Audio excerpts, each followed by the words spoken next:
안녕하세요. 세계 첩보계 동향을 전해드리는 정보인 기자입니다. 지난주에도 첩보계에서는 많은 일들이 있었는데요. 그 중에 주목되는 소식들 전해드리겠습니다. 먼저 국내 소식부터 전해드리겠습니다. 윤석열이 저지른 12.3 내란 당시 핵심적 역할을 했던 국군방첩사령부가 해체되고 이를 대신해 새로 창설되는 국방방첩본부의 윤곽이 드러났습니다. 국방부는 지난달 25일 국군방첩사령부령 폐지령안 및 국방방첩본부령안 등 방첩사 해체 및 기능 개편을 위한 총 5건의 부대령 재개정안을 입법 예고하고 이달 13일까지 의견 수렴 과정을 거쳤습니다. 국방방첩본부령안에 따르면 방첩본부는 첫째, 국가안보와 국익에 반하는 북한이나 외국단체, 이와 연계된 내국인 정보활동에 대한 정보를, 둘째, 군사기밀 및 방위산업기술과 연계된 방위산업에 관한 정보를, 셋째, 대국가정보, 대테러 및 대간첩 작전에 관한 정보 등을 수집, 작성, 배포합니다. 방첩본부는 기존의 방첩사가 수행하던 방산 관련 정보활동을 맡는 신설 조직인데 그 직무 범위를 부대령을 통해 구체적으로 규정한 것입니다. 특히 동향조사와 인사첩보에 대한 정보 수집은 금지하며 정보 수집 과정에서 불법 비리 정보가 식별될 경우 즉시 관계기관에 이첩한다는 내용이 명시됐습니다. 동향조사와 인사첩보 수집 기능은 그간 방첩사의 권력기관화 수단으로 지목돼 왔는데요. 정부는 이에 따라 지난달 10일 방첩사 해체 발표 당시 이들 기능을 폐지하겠다고 발표하고 부대령의 금지를 아예 명문화했습니다. 국방부, 방위사업청, 병무청 및 각 군, 방위산업체 등에 대한 정보 수집은 필요한 최소 범위에서 행하도록 했습니다. 방첩본부장은 장성급 장교 또는 군무원이 맡는 것으로 명시됐는데 정부는 초대본부장을 소장급 장성으로 임명할 방침입니다. 본부 내에는 방첩정보 및 대테러 정보 지원을 맡는 1차장과 방산정보 및 사이버 보안 등을 담당하는 2차장이 설치됩니다. 기존 방첩사의 안보 수사 기능과 계엄시 합동수사권은 국방부 조사본부가 이관받습니다.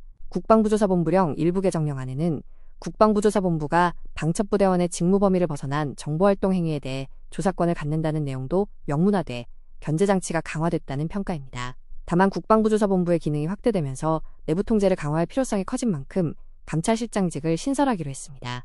이번에는 미국 소식입니다. 미 중앙정보국 CIA의 존 래클리프 국장이 기술혁신에 의한 정보환경 급변과 관련해 향후 인공지능, 양자 컴퓨팅, 사이버 작전을 최우선으로 하겠다고 밝혔습니다. 이를 위해 중국 등에 맞선 CIA의 전략을 근본적으로 재편할 것이며 내부 조직 개편도 뒤따를 것이라고 공언했는데요. 래클리프 국장은 지난달 30일 워싱턴 DC에서 열린 아마존 웹서비스 서밋에서 정보기관장으로는 이례적으로 공개연설에 나서 이 같은 위기의식의 바탕을 둔 청사진을 제시했습니다. 래클리프 국장은 신흥기술에 있어 위험이 전혀 없는 접근 방식을 기다릴 여유가 없다며 우리는 신속하게 움직여야 하고 공격적으로 나서야 하며 미국을 차별화하는 독창성을 최대한 활용해야 한다고 말했습니다. 특히 그는 최첨단 AI 모델이 지닌 잠재력과 위험성을 강조하고 이런 모델의 능력을 디지털 핵무기에 비유하는 것은 결코 과장이 아니다라면서 긴장감을 불어넣었습니다. 래클리프 국장은 AI 같은 신흥기술의 급속한 발전이 지정학의 본질을 변화시키고 있다면서 CIA 역시 AI와 양자 컴퓨팅 기술을 실전에 배치하기 위해 기관 차원에서 여러 노력을 기울이고 있다고 밝혔습니다. 이에 CIA의 기존 디지털 혁신국을 임무 시스템국으로 바꾸고 산하에 있던 사이버 정보센터를 독립센터로 승격시키는 개편안을 공개했는데요.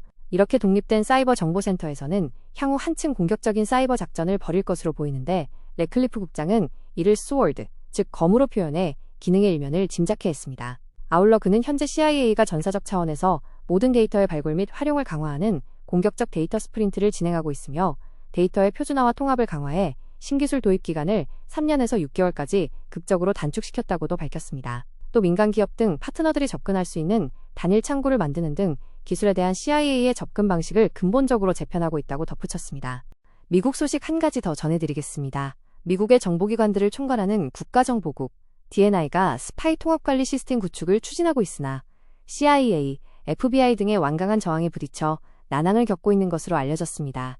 최근 해당 사안에 정통한 소식통들에 따르면 DNI는 수개월 전부터 CIA에는 현재 운용 중이거나 향후 포섭할 가능성이 높은 잠재적 외국인 요원들에 대한 명단을, FBI에는 외국 정보기관을 위해 활동 중인 미국인을 포함한 감시 대상자 명단을 제출하라고 각각 지시했는데요. DNI가 이 같은 지시를 내린 이유는 각급 정보기관 간의 중복 및 혼선을 막고 외국 정보기관의 위협을 실시간으로 추적하기 위한 통합관리 시스템을 구축한다는 명분입니다.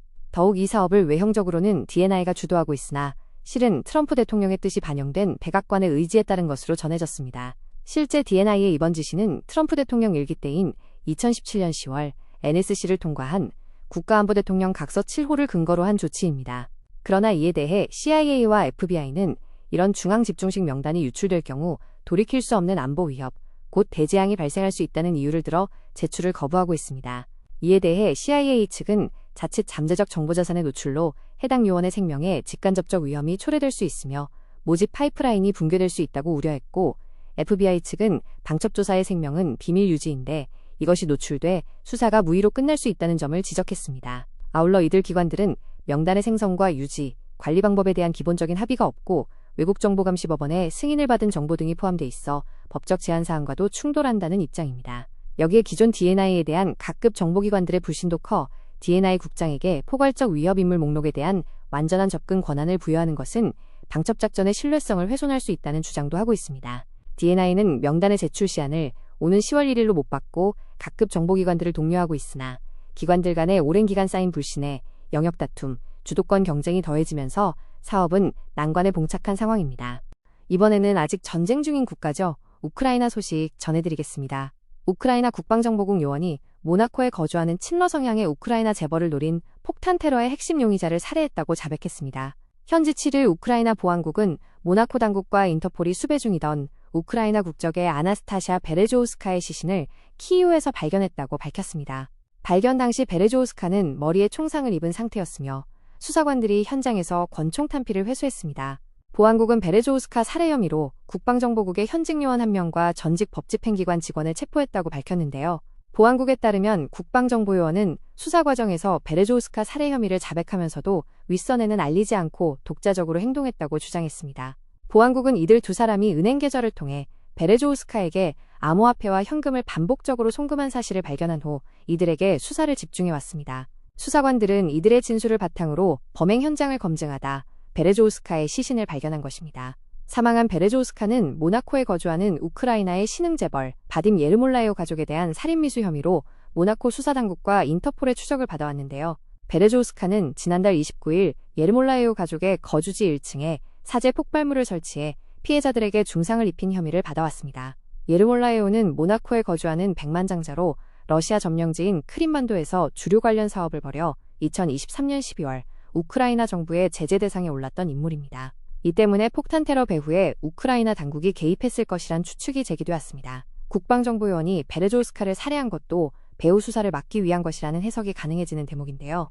실제 폭탄 테러의 핵심 용의자가 사망하면서 베레조우스카에게 범행을 지시한 최종 책임자가 누구인지 밝혀내는 것은 사실상 어려워졌다는 분석입니다. 베레조우스카를 살해했다고 자백한 국방정보요원이 단독 범행을 주장하고 나온 만큼 그 선에서 수사가 마무리될 가능성이 커졌다는 게 전문가들의 시각입니다. 오늘 전해드릴 소식은 여기까지고요. 다음 시간에 더 유익한 소식으로 만나 뵙겠습니다. 소식이 유익하셨다면 좋아요, 댓글, 구독 부탁드립니다. 감사합니다.